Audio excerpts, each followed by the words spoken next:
अनन्तं विभुं निर्विकल्पं निरीहं शिवं सङ्गहीनं यदोङ्कारगम्यं निराकारमत्युज्ज्वलं मृत्युहीनं परं ब्रह्म नित्यं तदेवाहमस्मि। स्वराज्य साम्राज्य विभूतिरेषा भवत्कृपा श्रीमहिमप्रसादात् प्राप्ता मया श्रीगुरवे महात्मने।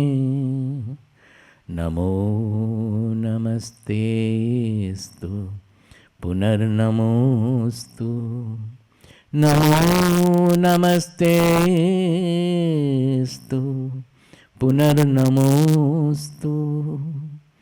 नमो नमस्तेस्तु पुनर्नमोस्तु।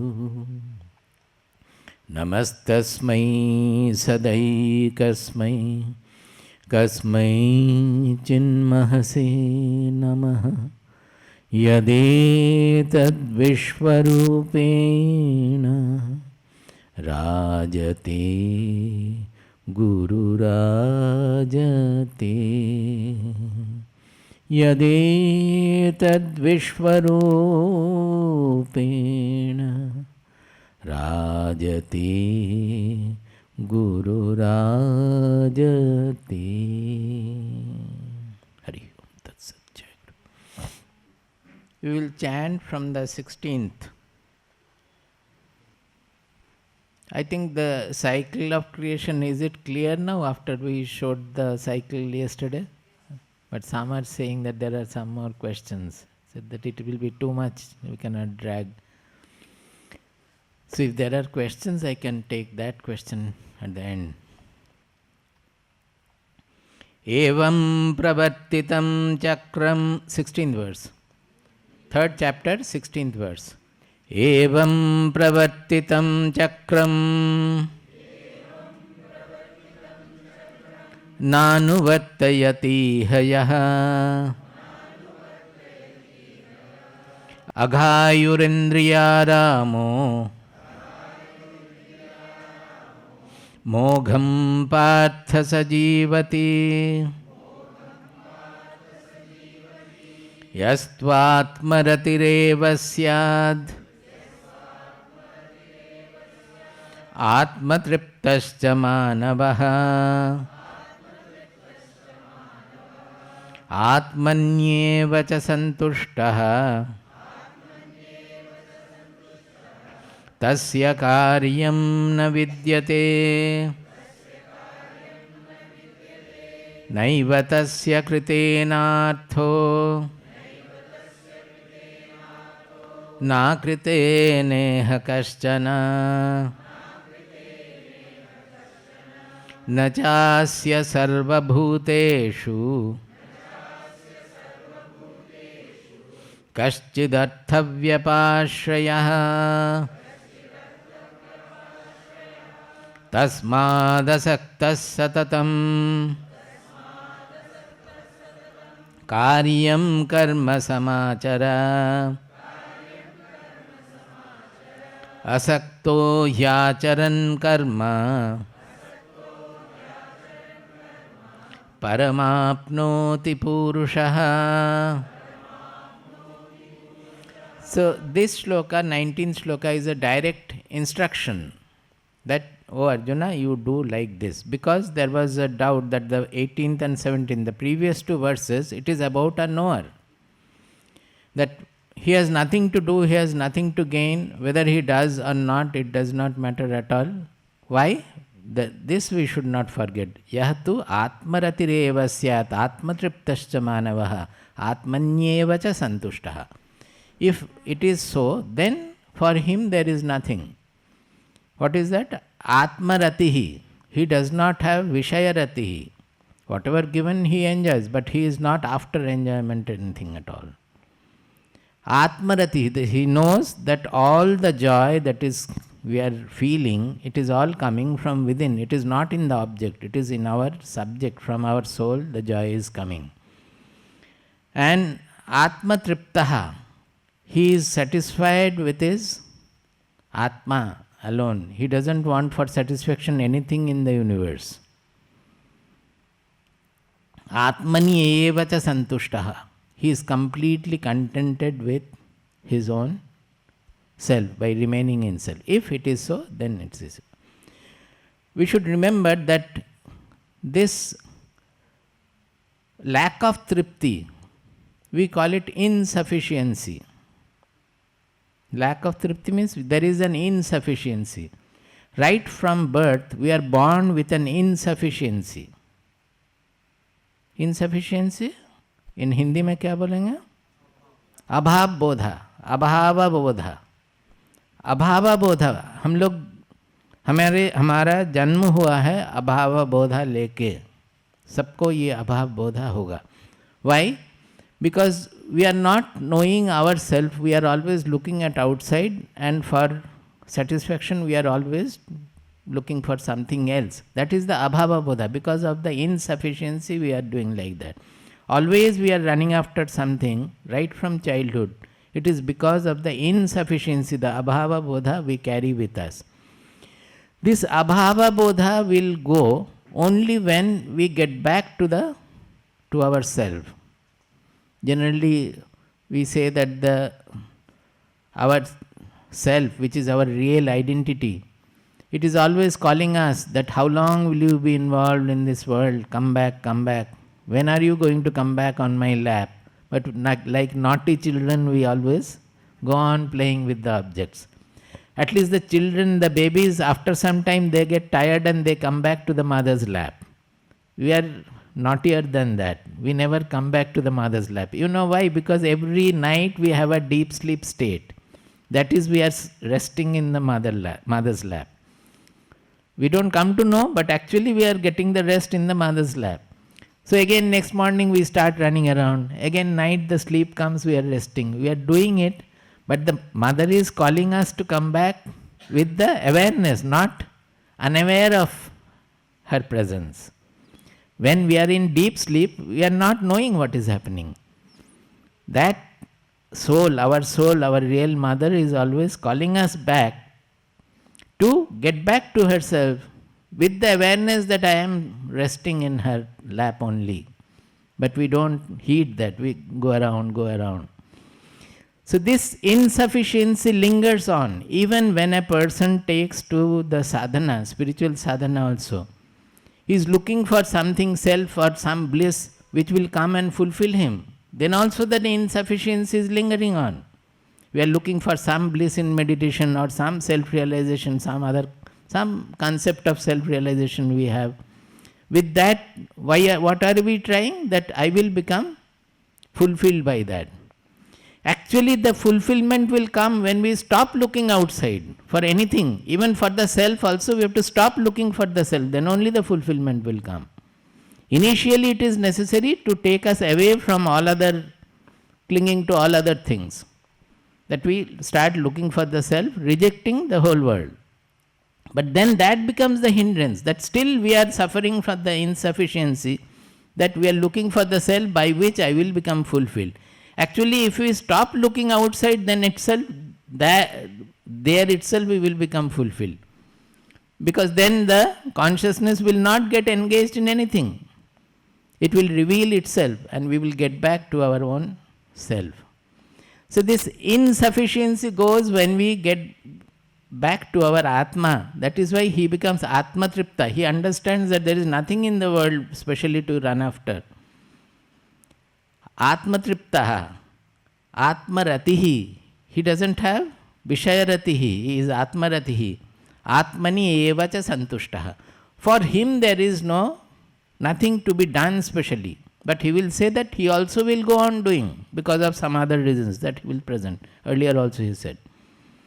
But he is not bound to do. He doesn't have any duty at all. He doesn't have anything to gain from the world. He doesn't have anything that whatever has not been obtained, he doesn't feel like that. That means he is freed of insufficiency. If this word you remember and This is the abhava bodha. Abhava bodha is the main disease we are suffering from. If that goes, that is why all the Shastras at the end they speak about desirelessness, desirelessness, desirelessness. All theories are only in the beginning. आत्मा ये है, आत्मा वो है, ब्रह्मन ये है, प्रकृति ये है, वो सब शुरू में है. At the end of Kathopanishad or Mundakopanishad, the other day I said, Kathopanishad also, Yada sarve pramuchyante kama yasya hridishritaha athamatyo amrito bhavati atra brahma samashnute. Yada hridi ashritaha sarve kamaha pramuchyante. When the desires which are sitting in our heart, hridi ashritaha kamaha sarve pramuchyante, when all of them are dissolved, cut asunder, removed. Athamatyo amrito bhavati, the mortal man who is always afraid of death, afraid of losing what he possesses, or afraid of facing something, who is always, that man is called matyaha, that is maranashila, that means mortal. Athamatyo amrito bhavati, he becomes immortal then, when all the desires are cut asunder, removed. Athamatyo amrito bhavati atra brahma samashnute. Here itself, in this life, on this earth itself, he attains Brahman, not after the body falls, here itself. Yada sarve prabhidyante hridayasyeha granthayaha athamatyo amrito bhavati etabadhyanushasanam. Two shlokas, one after another. When all the knots of the heart are broken, that means ego. We posit a special kartritva and bhoktritva. I have done this, I have to do this, I have to enjoy this, all these things. Then the man becomes immortal. So where is the Atma gone? Where is the Brahman gone? Where is Prakriti gone? That is the real truth. But to take us to that, all these are necessary. Lot of theory, etc., so that you can put your mind to understand. They will particularly make it very difficult. We are trying to make it easy, but actually we should make it difficult. So that you have to engage your mind fully, mind and buddhi fully. When we have to engage our mind and buddhi fully, that means the mind and buddhi are interacting with these concepts. It is not just the truth is told and you know the truth and you are gone, oh, Atma is like this, Atma is universal, it is transcendental. No, nothing will happen by that. The constantly reading about, studying about, ruminating on, analyzing about it, if it is so, then why this is happening? It is said it is nirlepa, it never gets affected. Then why I am getting affected? I always feel that my eye is always affected. Then where lies the garbad? Where lies the difficulty? When we constantly ruminate, think about it, by that process, the mind and intelligence undergo a transformation. That is what is the sadhana. And by that, the Navanita of this, Kaivalya of this truth floats. It is called Kaivalya Navanita. Navanita, you understand? Butter. In buttermilk, we churn the buttermilk. Churn till the butter comes out of the curd. And when the butter comes out and it gets integrated, then it will float in the milk. It doesn't get mixed with the milk again. In the buttermilk, it floats. So like that, by churning by our sadhana, whatever we are doing, by that, the truth becomes like the butter floating in the world. It doesn't get mixed with the worldliness anymore. It remains, even if you interact with the world, it remains intact, floating. So, this is what happens. Now, immediately Krishna had a doubt that as Arjuna has been behaving all along, every time he speaks about this state, the final attainment, Arjuna says that, why are you then asking me to fight? I will take to this, because he has no karya. He said that one who is like this, he will not have anything to do, no duty, nothing. So naturally Arjuna will again say that, then why am I fighting? But he will not think that, oh, I am not Atmarati, I am not Atmatriptaha, I am not Atmani eva santushtaha. This is the state of all seekers. They will not judge their own condition, but they will want the highest state. We should always look at ourselves and then find out what is to be done, what is not to be done. So naturally he cautions, tasmat, therefore asaktah satatam karyam karma samachara. You do all the whatever to be done, you do, but remaining asaktah, that means not clinging to what I am calling the carrot of happiness at the end. That by doing this I will win the war and win the kingdom, and then sitting on the throne I will enjoy the kingdom, and then I will become happy. Last is the carrot of happiness, I will become happy. That is the insufficiency, that I am not happy, so I want happiness from the world. So asaktaha means not to cling to that carrot.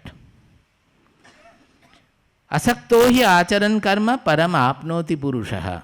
That whatever, if we do whatever we are doing, if we can do it with remaining asaktaha, then we can attain the highest. So if you leave the karma, then it will not happen like that. You have to do the karma remaining asaktaha, then it will take you to that. Because this churning is necessary. If you leave the karma, then that churning will not take place. It will take place for the jnananishthas, those who are given to exclusive knowledge pursuit by their pursuit of knowledge. But most of the people are not fit for taking up the exclusive pursuit of knowledge. Their mind will not get fixed on it. So for them the karma is essential as an instrument of liberation, by which their chitta shuddhi, their mind, intelligence, everything will get purified, and this butter, the kaivalya will come and it will start floating. That means they will be attaining the state.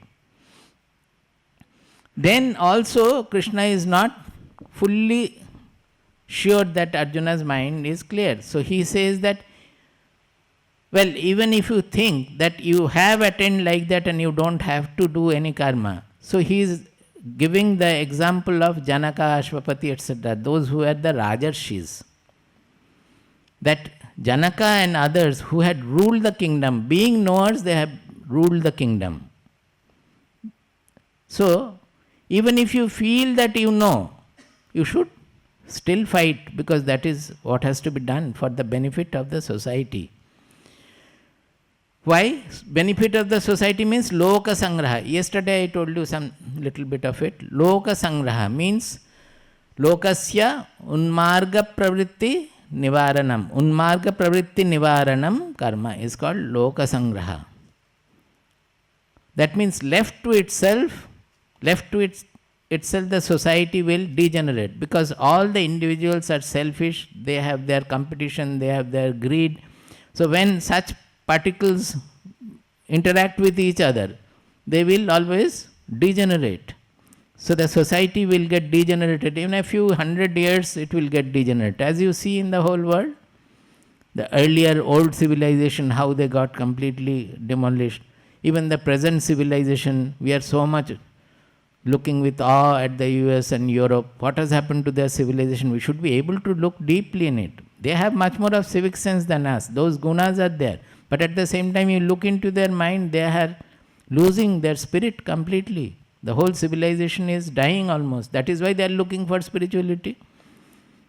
Now they might be more after yoga. But later on they will take to the jnana yoga also.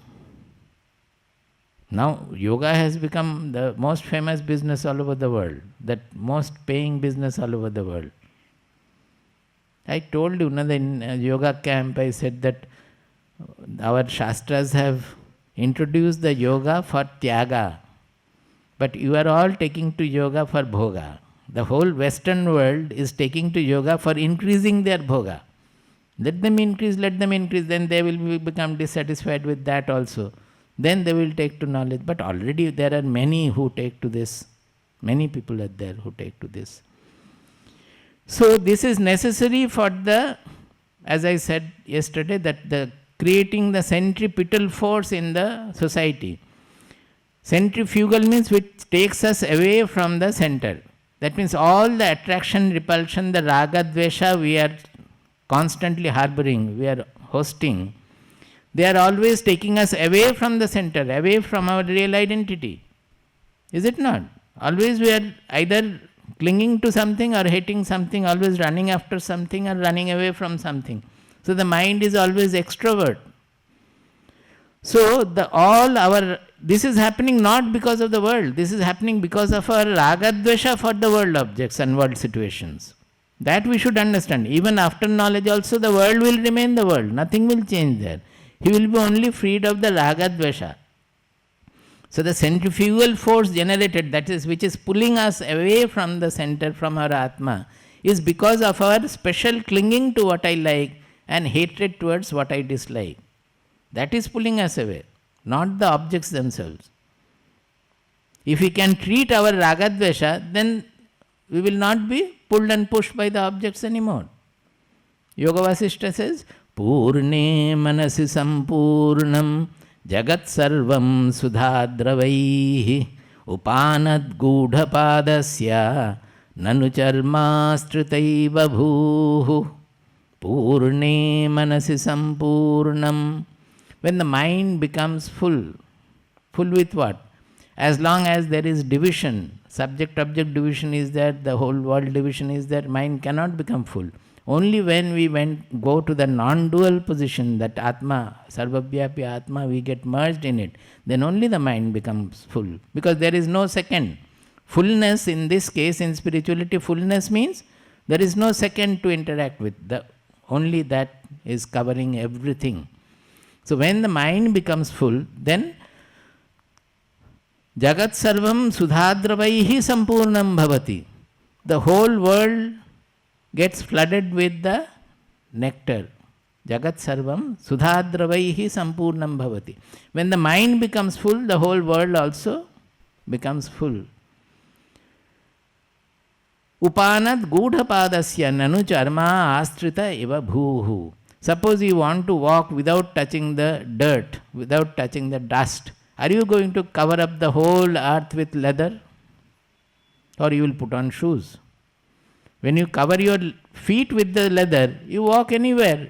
The dust is not touching you. Like that, we cannot change the world. The world will remain as it is. But we have to we have to remove the ragadvesha from our mind, like putting on the shoes. Then we will interact with the same world without getting affected by it. So he says, Karmanaiva hi samsiddhim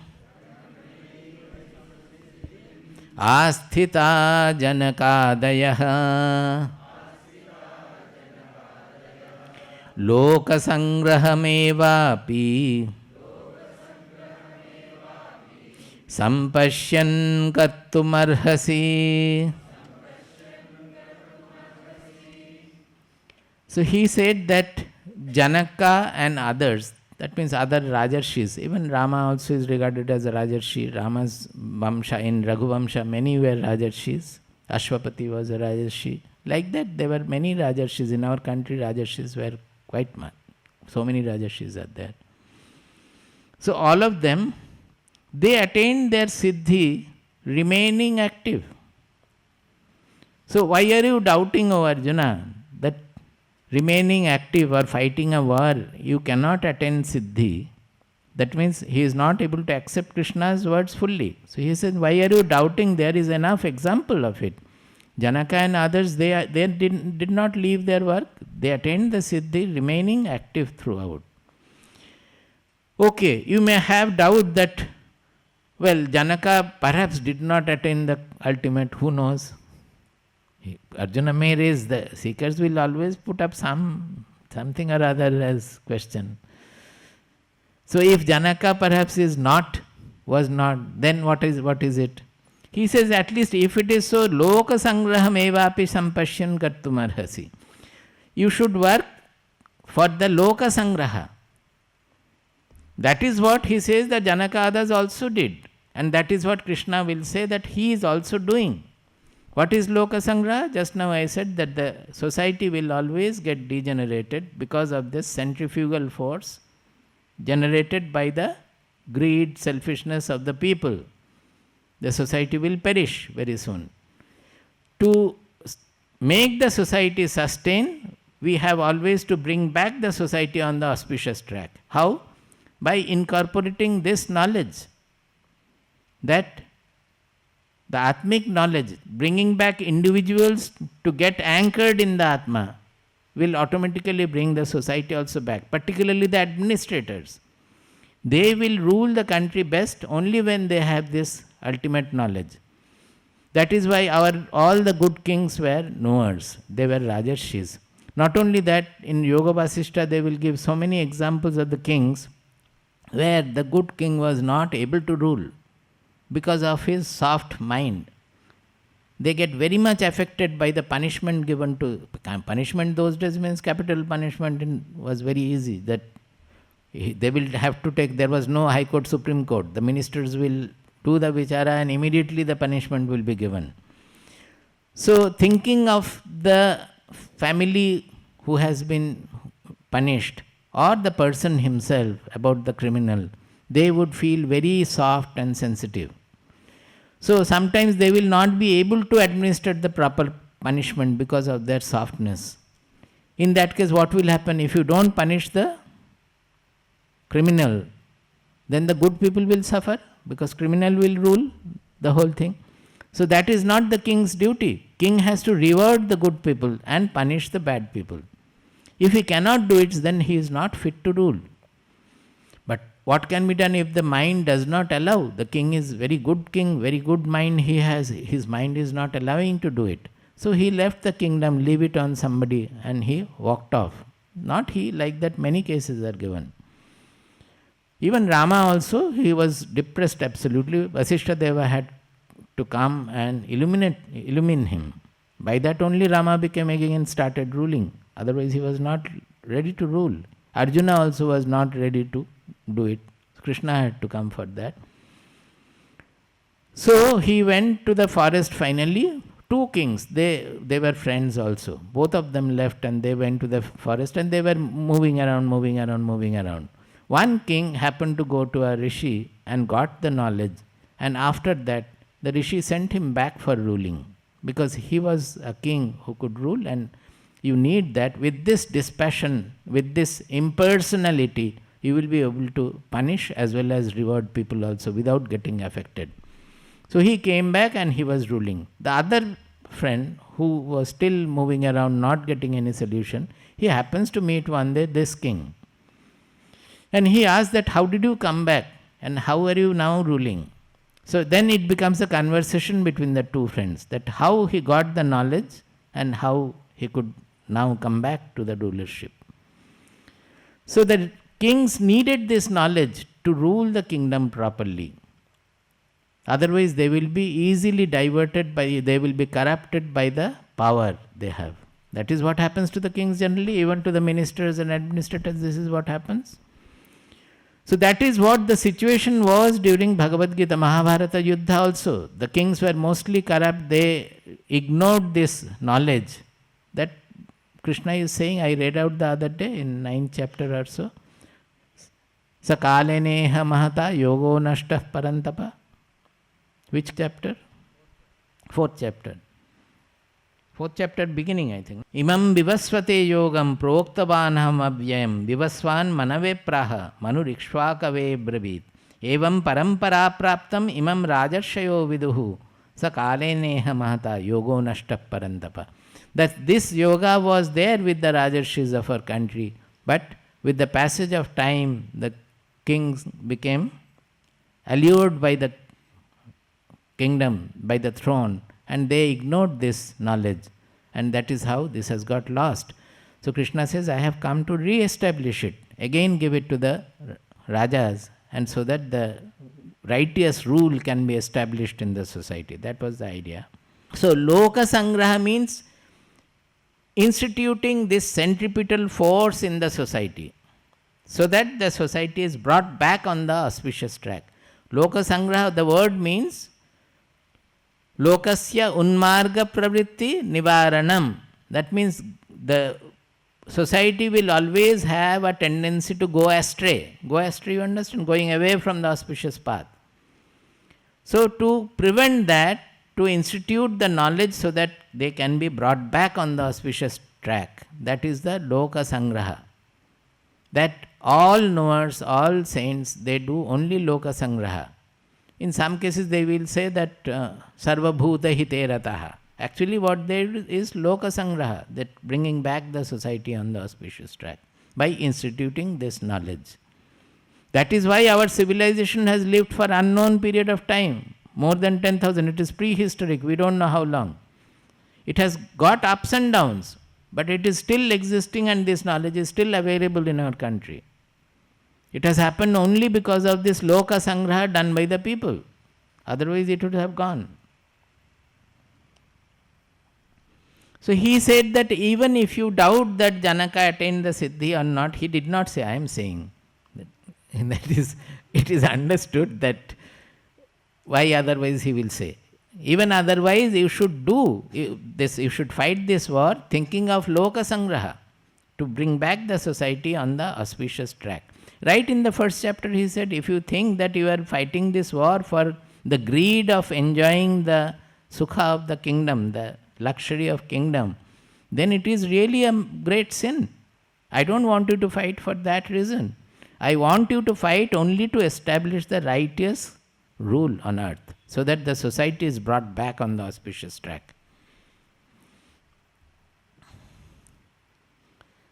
Yad yadacharati shresthaha tat tadevetaro janaha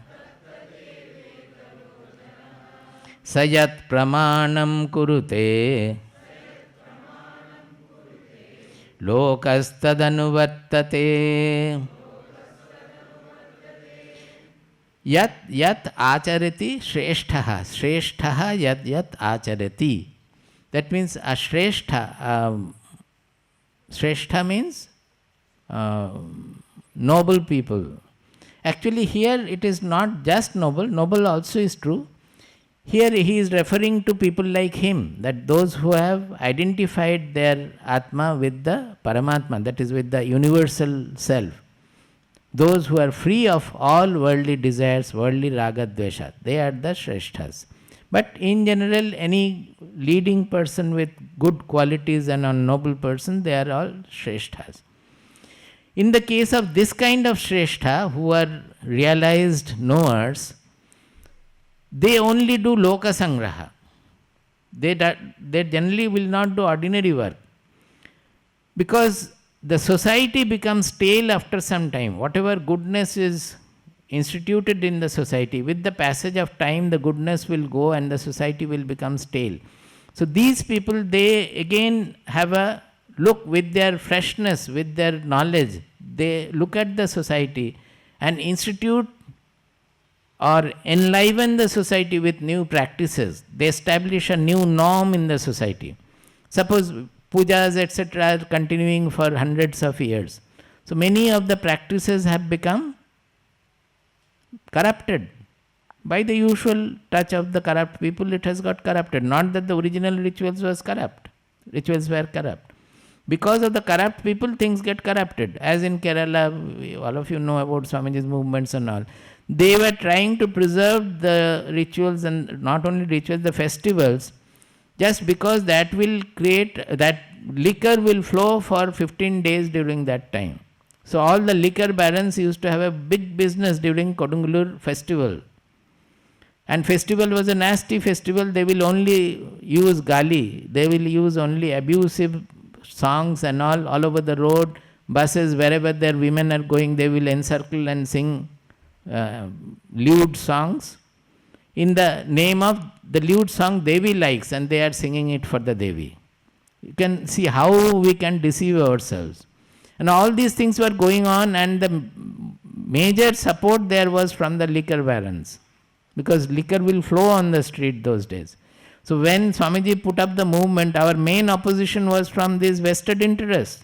They will not allow us to change the temple practices.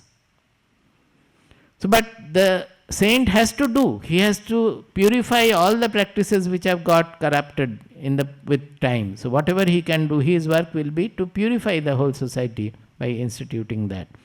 So they are called Shreshthas. They are the noble people to institute life in the society and purity in the society. Yad yad achariti, the way they behave, itaraha janaha tattad kriyate. That means others will follow that because they are such exemplary, noble people. The others will do whatever he is establishing. Sayat pramanam kurute lokas tadanuvartate. Whatever he establishes as the norm, that is followed by other people. So it becomes a mandatory on the Shreshthas that they should establish the proper norm for the others. It is not mandatory. He already has said that I have no duty. It is their nature which will make them do it. They don't have a duty. But they cannot, they seeing all these things, they do. It is their natural swabhaviki kriya, as I explained yesterday. It's not out of any desire.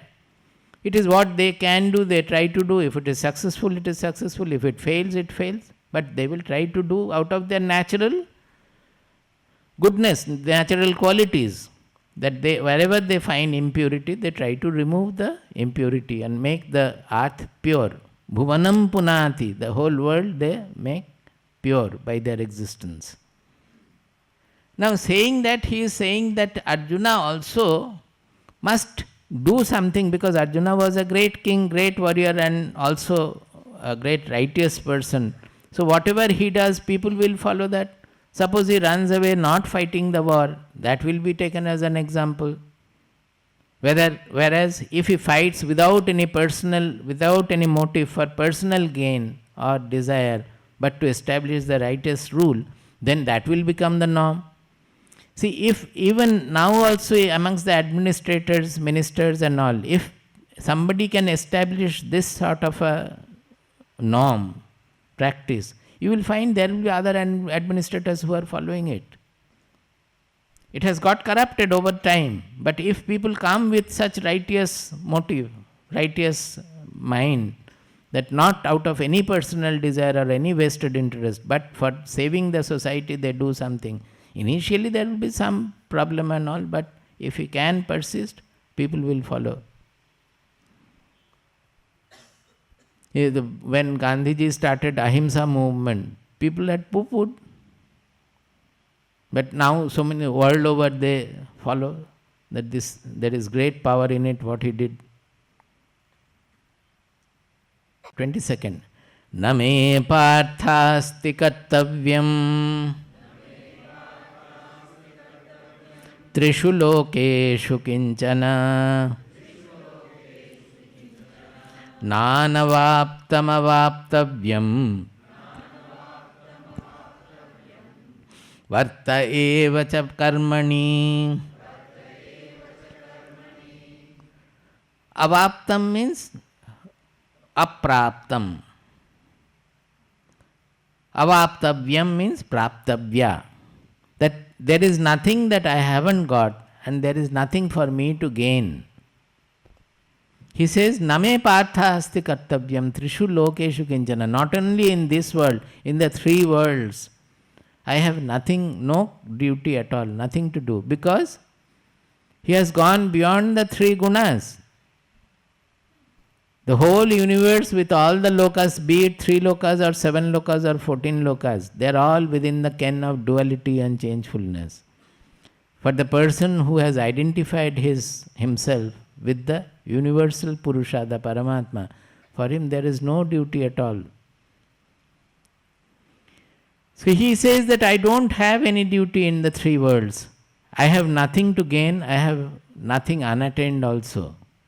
But still, vatta eva cha karmani, still I am engaged in doing work. So he is now taking, because Janaka's example or Rajarshi's example, they are all from the past. Arjuna can contradict, saying that no, it is not true, he did not attend. He says, you look at me, I have nothing to gain from anywhere. I am also constantly working. Working means he was constantly fighting also. Right from childhood, he started killing the Shatrus. He killed Kamsa. He killed Jarasandha. What are all these things? Will anybody, any good people try to kill his mama or anybody? Anybody, so to say, even if he is not related. Would anybody like to kill? But he was doing it because of his impersonality, he was doing it. So he is asking Arjuna also to kill his own people because he had to gain that impersonality. So he is taking himself as the example. That look at me. What am I doing? Yadi hyaham na varteyam. Yadi hyaham na varteyam. This hyaham means he aham. Hyaham. He aham. Yadi hyaham na varteyam. Jatu karmanyatandritaha. Mama vatmanuvartante. Manushya partha sarvashaha. He says, if I have not been engaged in karma, atandritaha means sleeplessly, relentlessly. If I had not been engaged in actions relentlessly, mama vatma anuvartante. Vatma means the path. And varteta means the moving, doing. Vatma means the path. Then people, mama vatma anuvartante. People would have followed my path everywhere because he was a Shrestha. Suppose he stops doing and he only remains meditative and all. Then all the Yadava Vangsha and everybody, Yadava Vangsha was not following them also, but whatever, they would all leave their work. They will be idle, they will be given to tamasikata. They will not engage in activities. Utsideyurime loka na kuryam karma chedaham sankarasya chakattasyam upahanyamimah prajaha. Utsideyurime lokaha na kuryam karma chedaham sankarasya chakattasyam upahanyamimah prajaha. Utsideyuhu means we would have destroyed, what do you call it? Spoiled, the vinashta. That means all the lokas would have been spoiled by me. Na kuryat karma chet aham. Chet aham karma na kuryam. If I don't engage myself in activity, I will be spoiling this whole society. I will be spoiling the whole society because people will follow me. Not only that, sankarasya cha kartasyam upahanyam imah praja. I will be the cause of destruction of all the people by creating sankara. Sankara means mixture. This varna sankara, it is very important in Bhagavad Gita and widely misunderstood by people. Varna is not jati. Varna means color. It is according to the quality. Chaturvarnam maya srishtam guna karma vibhagayaho. According to the categories of gunas people have, I have divided the society. He says the Lord has divided the society in 4 varnas. It could be not 4, it could be 400 also. 4 is a broad category.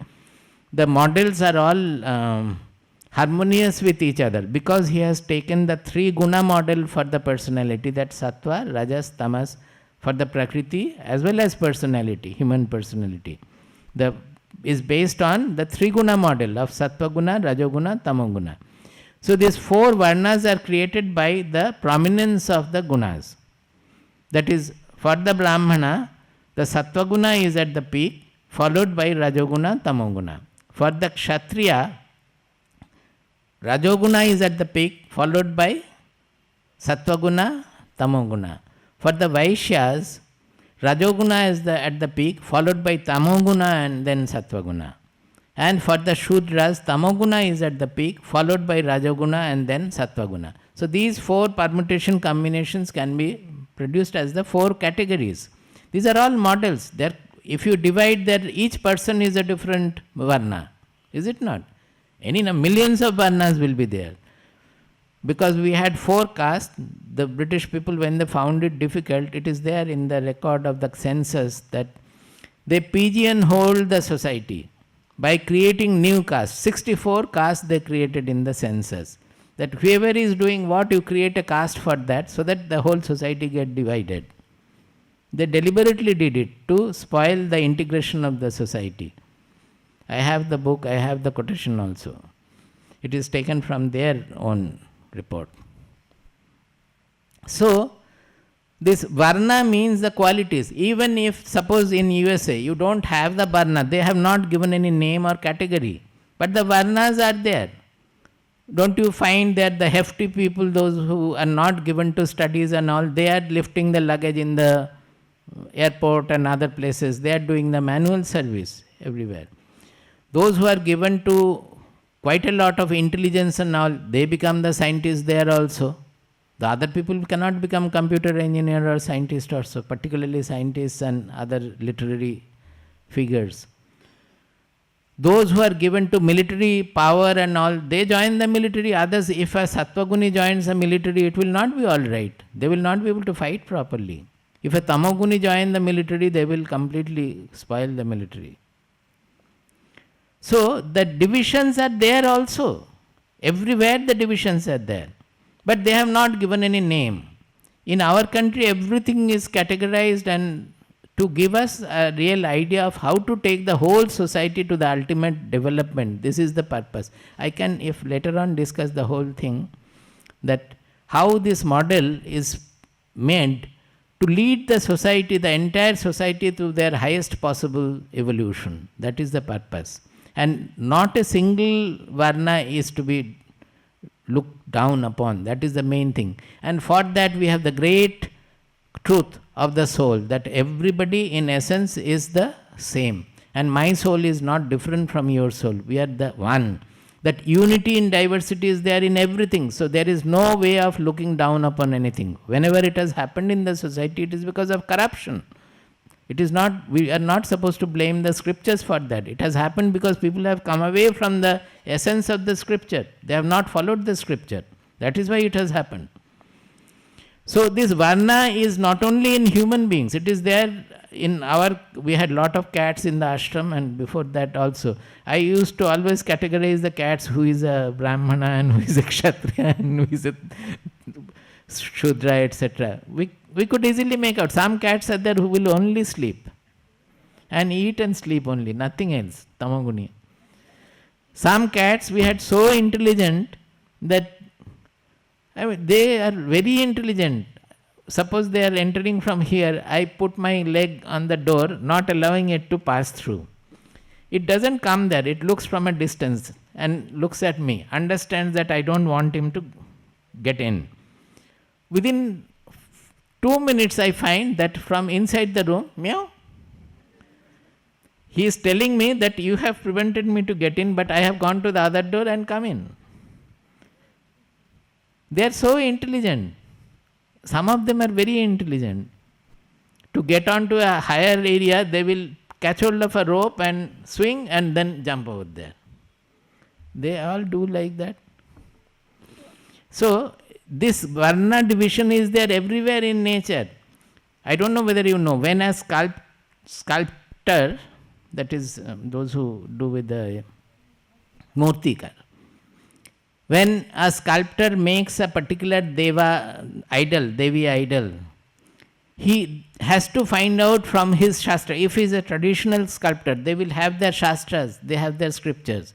They have to find out the shloka corresponding to that idol.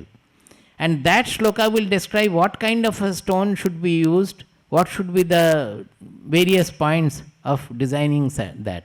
Otherwise the effect will be different. In Swamiji had established one temple called Dakshinamurti temple. Why it was Dakshinamurti? Because Dakshinamurti is the deva is the god of wisdom.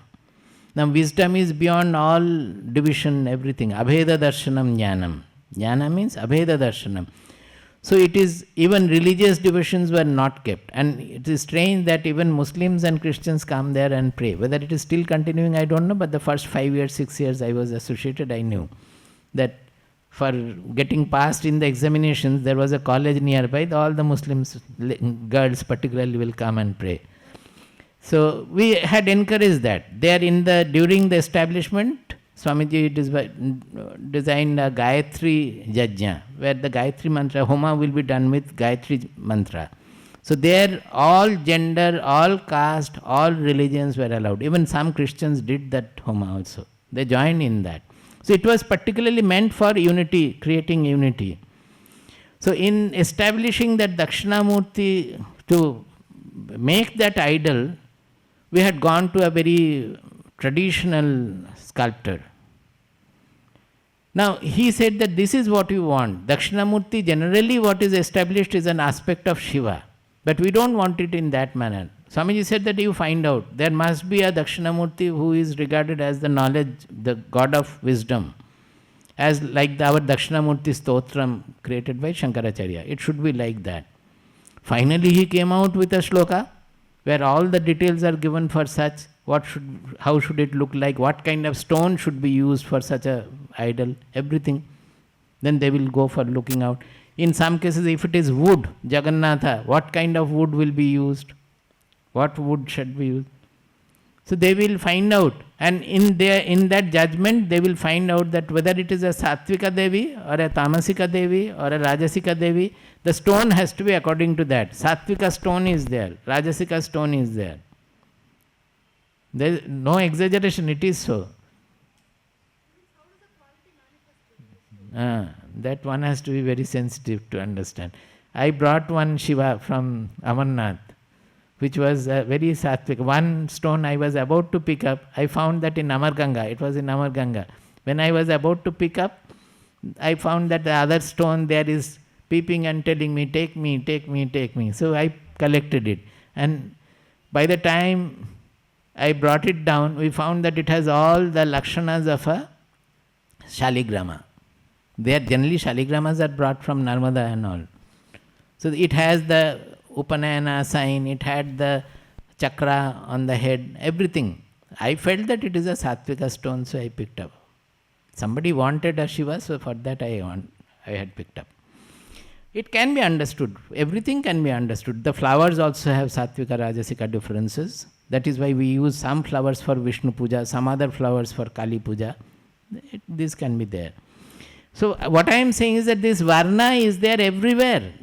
In human beings, in animals, in nature, everywhere the Varnas are there. Now what the Bhagavad Gita says is Varna, not Jati. The difference between Varna and Jati is Varna means qualities. And Jati means by birth. By birth, whatever happens, that is called Jati. Now, I have a special idea there also. Suppose we allow the natural things to take place. After some time, by and large, the Varna will become Jati. How? Suppose you are a very academic person, educated person, given to knowledge and all. Will you marry from a family where they have no education at all, or who are given to only manual work or so? You will not like to marry even from the traders' family, those who do not have much education. You will look for a girl or husband from a similar parallel family. A musician will generally like to have the alliance from a musician family also. And when that happens, will not the next generation be all the more given to music, or all the more given to studies? Or if it is some, say, the carpenters, traditional carpenters, they will marry from carpenter family.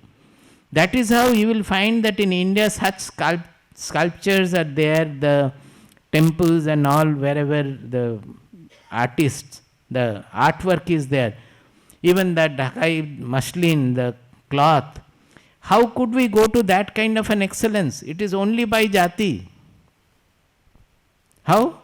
Because the excellence in that particular area grew as the marriage and everything is taking place in the same area. Some children are born who are right from childhood, they are given to music. They can sing very well. How does it happen? Because they are inheriting the cells from their parents. And because one Varna, person of a particular Varna means having some qualities, would generally prefer the alliance with a similar qualities. Now all doctors are getting married with each other. So naturally there will be more possibility of having doctors in the next generation. They will actually excel. But you cannot say that it will happen to all. There could be a Shudra born in a Brahmin family and a Brahmana born in a Shudra family. They will be determined by the exceptions and by the qualities. Nobody will reject that. In Chandogya Upanishad it is there. Satyakama, Javala Satyakama. Satyakama wanted to study. He had come to the Rishi's Gurukula.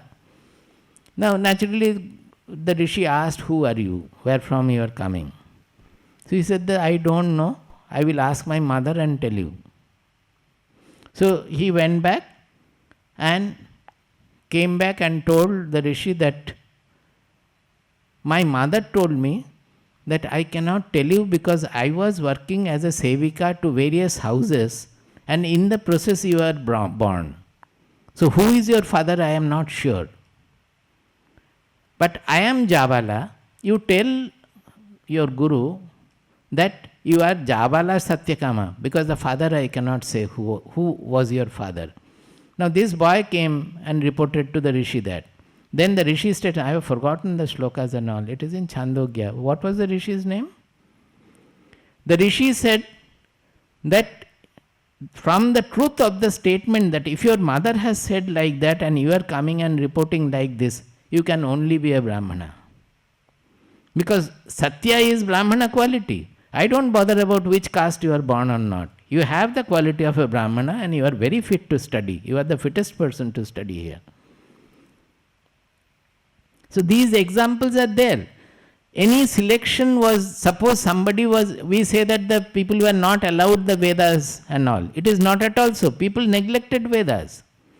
Those who are fit for study, they were given. But most of the people rejected, they are not given to study. Even now, are you not, how many people are coming for spiritual lectures or spiritual study of the whole population you find out? It is not even 10 to the power minus 10%, perhaps. Is it not? The whole world you see? So they are not interested in it. Will you say that the Upanishads are not given to the whole world, it has been restricted to a few people? Those who are interested, those who have the fitness, they are always given.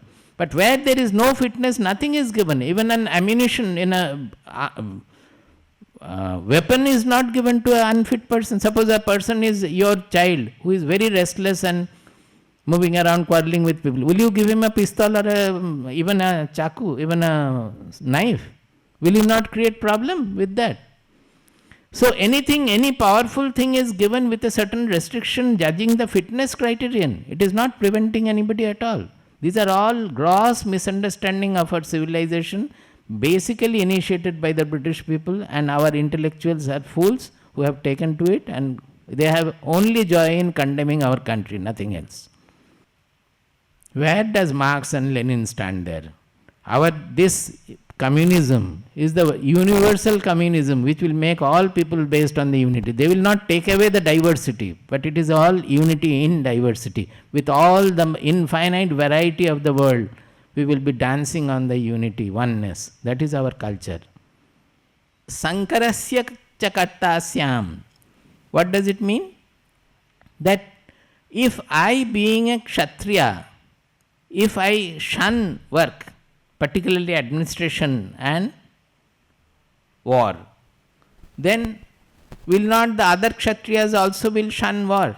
Then what will happen? As it has happened in our country, that all became ahimsa and all, the whole kingship became different. If the king start practicing ahimsa, then who will protect the country?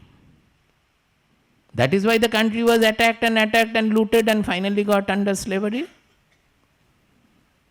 So he has predicted that the Sankarasya Chakartasyam, I will create Varna Sankara. The Kshatriyas will not fight then. They have to fight. Do you understand this? You should understand very deeply, because this is, people will shout at me when I speak this. In USA also it happened. One person got very agitated. But it will happen. But you contradict what I am saying. It is all absolutely according to the reason. I am saying also that the Varna will become Jati, but we have not talked about Jati. Our Shastras only are speaking about Varna. Bhagavad Gita is speaking only about Varna. But the fact is that Varna will become Jati because we prefer of the same Varna, and after a few generations, those qualities will become the trait of the family. So will it not become Jati? But there will be exceptions. And why are we blaming all this? Only because there is a tendency of looking down upon somebody. Suppose we are giving everybody same importance. That is the basis of Bhagavad Gita, the evenness, not having ragadvesha. Those are the fundamental points of Bhagavad Gita. So if that is there, then who is big and who is small? Everybody is equal. Utsidayurime lokaha na kuryam karma chedaham sankarasya cha kartasyam upahanyamimah prajaha saktah karmanya vidvamso yatha kurvanti bharata kuryat vidvams tatha saktah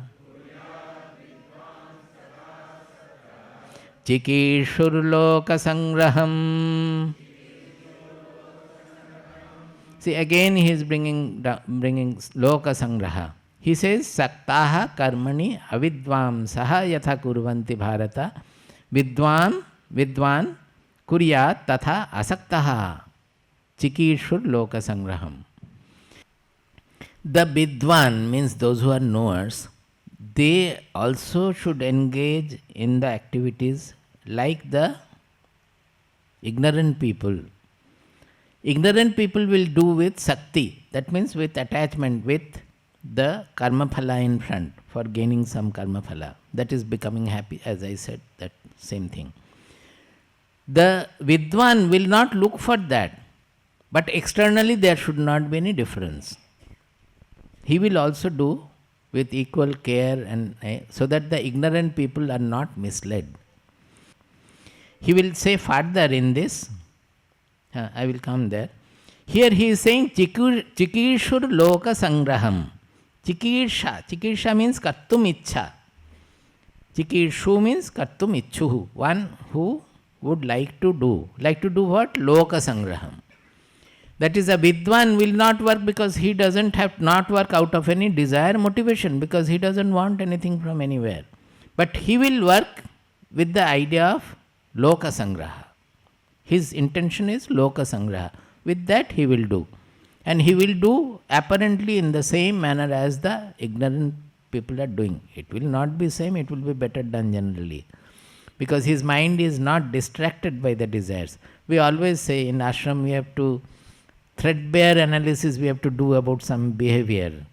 And some brahmacharis or brahmacharis are there who would like to know also. So what is this attention and all. So if you analyze, you will find that why it is that when you are serving, you are not serving properly. That sometimes the tea is too less or the tea is too much that one cannot even hold the glass. The water is flowing out of the glass, or the person is having enough of vegetable, you are again asking whether more vegetable is to be put. These are all inattention. So why a person is inattentive in serving? Because his mind is not there in the work he is doing. Why the mind is not there? Because the mind is always scattered by the desires. Either it is what I want, something else, or somebody has told me, or somebody I have to tell something. These are going on in the mind constantly. When we are serving, we are thinking of meditation. When we are meditating, we are thinking of kitchen.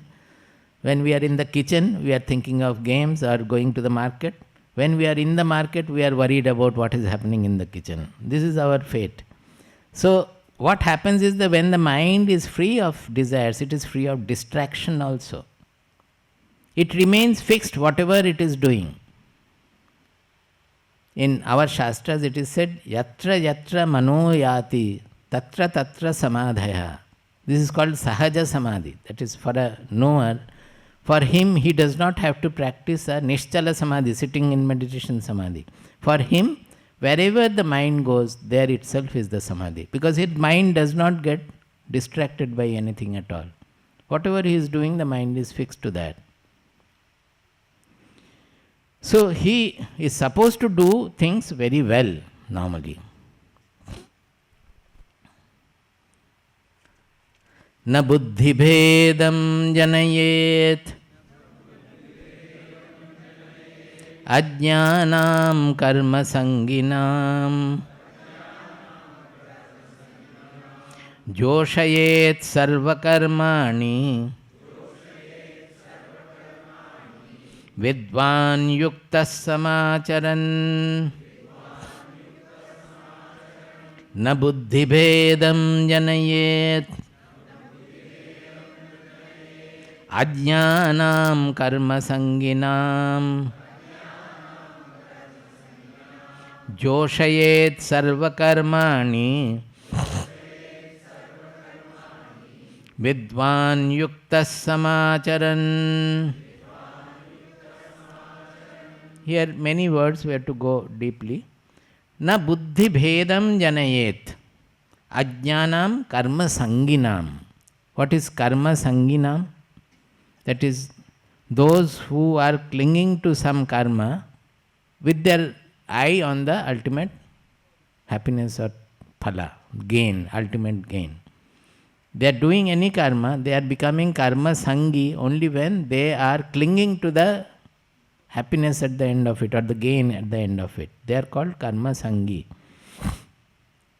In second chapter you will find that dhyayato vishayan pumsaha sangasteshu pajayate sangat sanjayate kamaha kamat krodho vijayate. Generally we feel that the kama, the desire, it is original. No, he says. Dhyayato vishayan pumsaha sangasteshu pajayate. That clinging, it comes by our constant thinking about anything. If you don't constantly spend your mind hours or something, you will not cling to that. By constantly thinking of the gain, thinking of the result, thinking of the final gain or so, we develop a clinging to it. I take a common example. Suppose when there was only one car, Ambassador Fiat, two cars were there. Then if a person has a car, there was no question of further desire about it. Maybe after some time he will want to change the car, that's all. But when all the multinationals started pushing in different cars, if you have any car also, a new model has come in the neighboring house, you start looking at it. One day he calls you, you get into the car and find that it has a better suspension, better this, better that. Whatever it is, you start thinking about the other one. By thinking, one day you think that, can I not have that? So the karma is coming much later. First you are getting engaged in that thought. That is creating the sangha for that. And that sangha is finally resulting in a karma. This is what Bhagavad Gita is saying. They have analyzed each behavior of us. Now the karma sangi means their mind is always on what is the prapti, what is the gain, what is the final, and finally I will become happy. That is always there. By getting that I will become happy. That delusion is always there. But here their mind is on the gain. So what they are doing, their mind is more on the gain than on the work. That is why they are failing in the exam. That thinking of failing, they are not able to study. So naturally they will not be able to perform well. Their mind is on the result, not on the study. Suppose somebody studies well, he will write well, he will get whatever marks is due to him.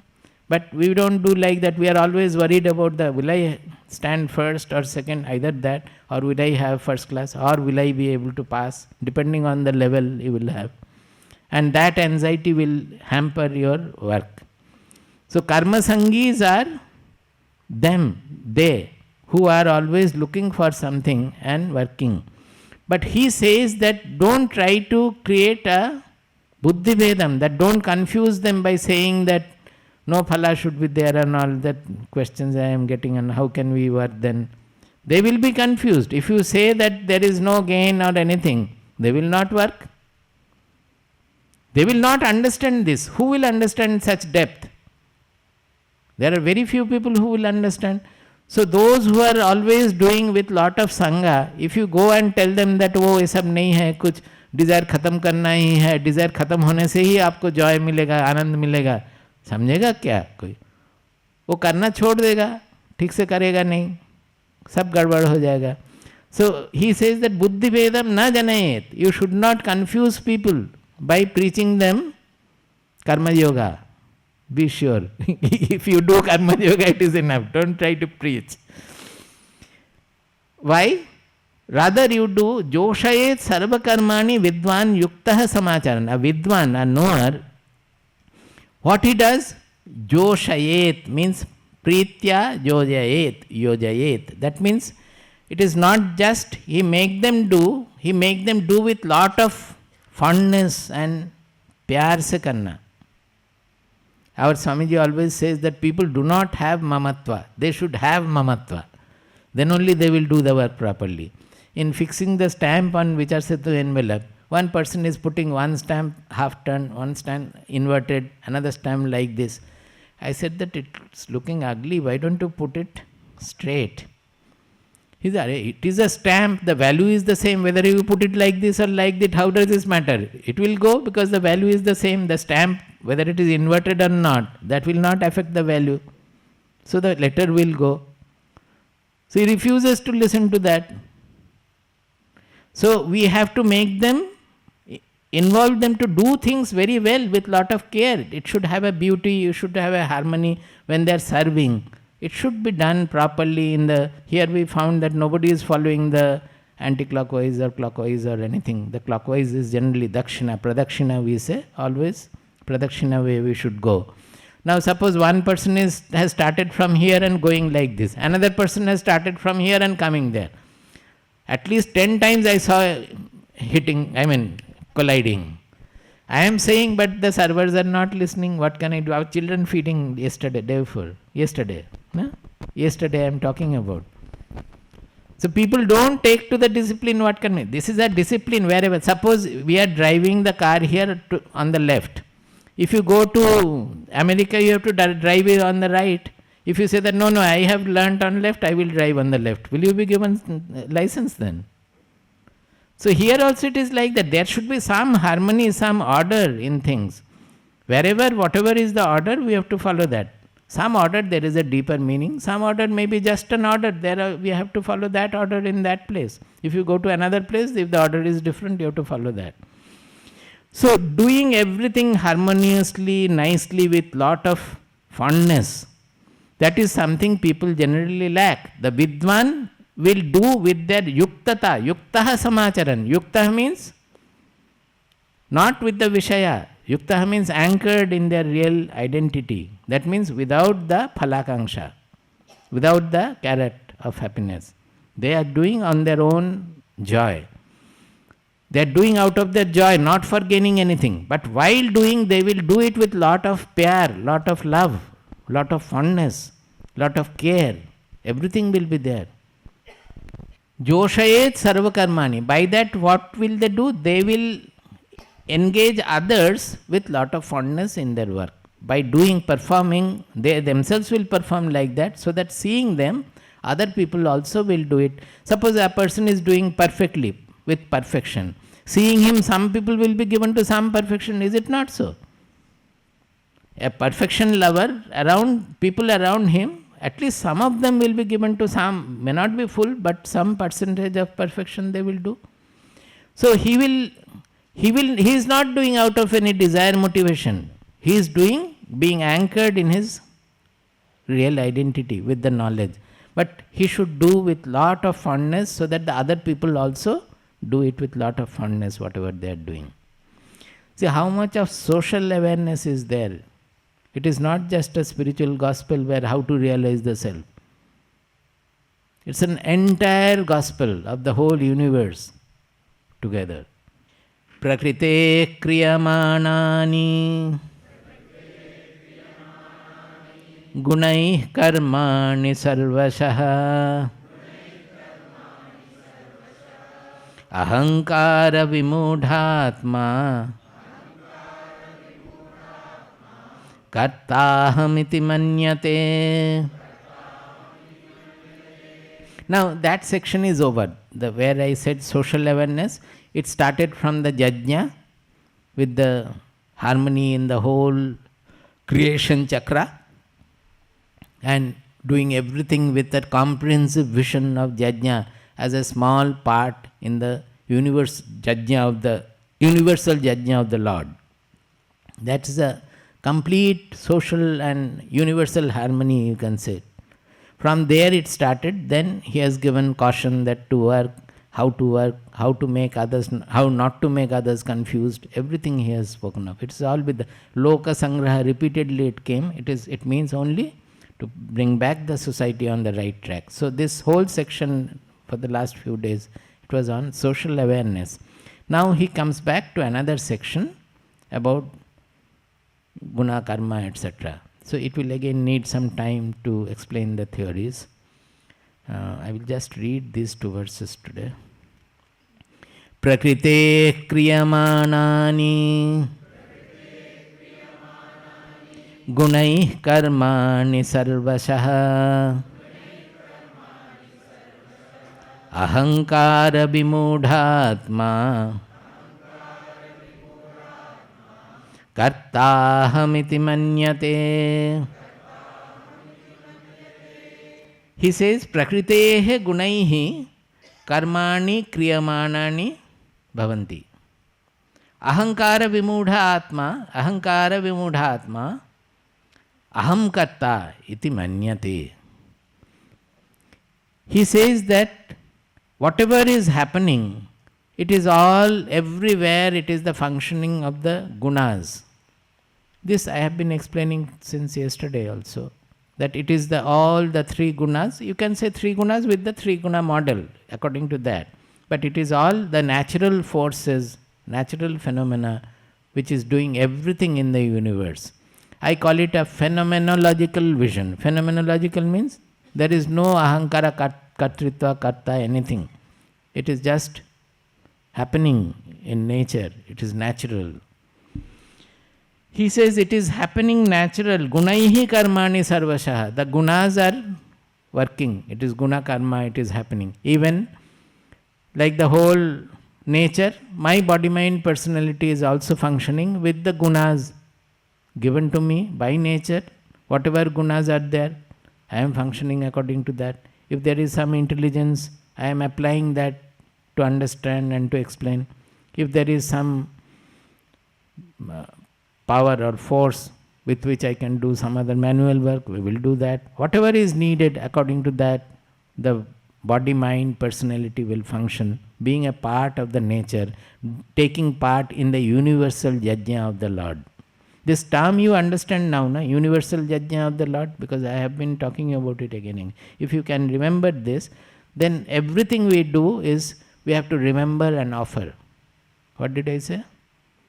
Remember and offer. Remember that I am a small speck in the universal yajna, because my body, mind, personality is also a creation of nature, which is always doing the universal yajna. In that, whatever I am doing, that is also an offering to the universal Lord.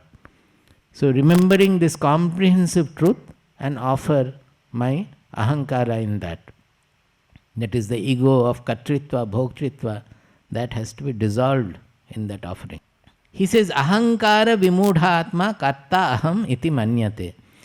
It is only because of our egotism, ahankara, that we consider ourselves to be the karta, that I have done this, I have done that, I have to do this, I have to do that, I must enjoy this. Everything, this kartritva and bhoktritva is coming because of ahankara vimudha, the delusion of ahankara. That is, it is not the aham, the hub of our personality. That aham has to be there. Without that we cannot function. If the hub of the personality, which is integrating all the signals, present, past, future, everything, otherwise we will not be able to, hearing a voice, I will not be able to understand who is speaking. There is a hub of the personality where everything is. If that hub gets spoiled, then our behavior becomes meaningless. Split personality is that hub gets split into two. That means It behaves different time differently. The memory has to be harmonized with whatever sensations are coming. Seeing the fire, I must know that if I put my hand, I will get burned, so I have to keep away from the fire. All these are ego is necessary. Even to speak the truth also ego is necessary. I must have the ego of speaking the truth. Anywhere ego is necessary. Only the wrong egotism has to be sublimated. This egotism comes from a confusion of, we call it Chit Jada Granthi. It's a hard word. Chit Jada Granthi. Or you can say the confusing the drashta with the drishya. Suppose I am the seer of my body, knower of my body. Is it not so? The body is changing. Every moment it is changing. But because I am not changing, I am able to see the changes of the body. I was very small when, say, 50 years ago. How am I relating that the body was small, now the body has big, the mind was like this, now the mind has become like this. The body, mind, emotion, everything is changing. Unless there is a non-changing substratum or background, can we know the changes? That I in us have not changed, otherwise we will not be able to know. If the clock dial moves with the arms, will you know the time? It is always the motion is, changes are known against a non-changing background. So that I in us has not changed at all. That is why we are able to say that mind was depressed yesterday, today it is cheerful. The intelligence was dull, is dull today, yesterday it was sharp. All these changes we are observing, knowing, because of the non-changing nature of the I. Now, this I is the seer. Now, in the case of my body-mind personality, which is also I am observing, it is an object for me. But we are mixing that I with the body-mind personality and thinking that this is what I am. Am I clear? This I is getting mixed with the object before us. Our body-mind personality is also an object which I am knowing, that inner I is knowing. Even the mind also is observed by that I, non-changing I, so that it knows the thoughts are coming, thoughts are going, etc. But whatever is happening to this body with this mind, we are mixing that I with that and saying this body as this is what I am. Most of the people think that body as I am. This is called Dehatma Bodha. That is the only ignorance we have, which has to be removed. We have to take Brahmatma Ekatva Bodha. That is the ultimate. Brahma, Atma, Ekatva Bodha. That Atma also is not encapsulated by the body-mind personality. The real Atma is same as the Brahman. That is the Atma. The real Atma is in which the consciousness, in which the whole universe, which contains my body-mind personality as a small speck, is appearing. Is it clear? The consciousness in which the whole universe, of which my body-mind personality is also a small speck, it is appearing in that consciousness. Only when we identify with that, then it becomes Brahma, Atma, Ekatva Bodha. Then that Kartritva of this body goes. You find that as the whole nature is functioning, the nature is with the three gunas functioning through my body also. Whatever the body can do, as it is functioning in others. So this is the Kartaham Ahankara Vimudhatma. This mixing of the Drashta and the Drishya. Why I said the Drashta and the Drishya? Drashta is the I, Sakshi. And Drishya is the body. Body-mind personality is Drishya for it. But when we consider the body-mind personality to be I, am I not mixing the Drishya and the Drashta? Hey, what is this? No? Is there any difficulty? So this I is called the Chit. That is the real consciousness. The body is not the consciousness. That is inert. So it is called Chit Jada Granthi. Granthi means the knot of the Chit and Jada. That the real Chit is mixing with the inert thing called body. Even the thoughts are Jada. Although they are changing always, but they are observed by me. Anything object is Jada. Because it has to be revealed by the consciousness. That is why we are calling it Jada. Not understood. Anything that has to be revealed by the consciousness is jada. Only the revealer, chit, is the chit, that is the only consciousness. So it is exactly reverse of our usual conscious. We said that that which moves by itself is conscious, and that which doesn't move is inert. In this case, this chit can never move. No movement can be imagined in that also, because it is not an object. Any movement can be for a small object which can change its position or so. Changeful, causality oriented. For the chit, there is no objective vision. Chit can be known only as amness in us. It cannot be seen as this is chit, this is consciousness. So the consciousness, there is no question of any movement, any change at all. Anything that moves is jada. Just the reverse of our usual. We said whatever moves by itself is conscious. Actually, whatever moves, that movement part is never conscious. That is jada only. The revealer of that jada is the consciousness. So it is called chit jada granthi. Because of that, the ahankara comes. Ahankara vimudhatma is because of this mixing of the drishya and the drashta, mixing of the chit and jada. I will stop here. We'll take it up again tomorrow. Prabuddham vimuktam vikaradihinam prasannam sada nitya bodhaswarupam param nischalam nirgunam sarvarupam bhajeham sadanusmarami pranami. See, this, just 1 minute. This, because of this chit jada granthi, first to identify the chit as separate from the jada, the inert object, we need the samadhi. Because that is a pure chit experience. So for that we need. But once we have got it, then we have to convert that whatever is seen as inert, there is no inert at all. They are all appearing in the consciousness. So everything is consciousness and consciousness alone. There is nothing other than Atma, nothing other than Paramatma. So you can say that, oh, since finally everything has become Paramatma, I am already Paramatma. Why do I have to understand the chit as separate from the jada?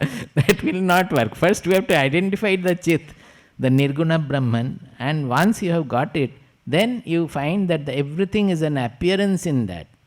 The world perception again comes back after samadhi, and you find that the whole world perception is in the consciousness alone. Then everything becomes consciousness. My own body, mind, personality also becomes the consciousness. So we move from the duality to non-duality there. Okay.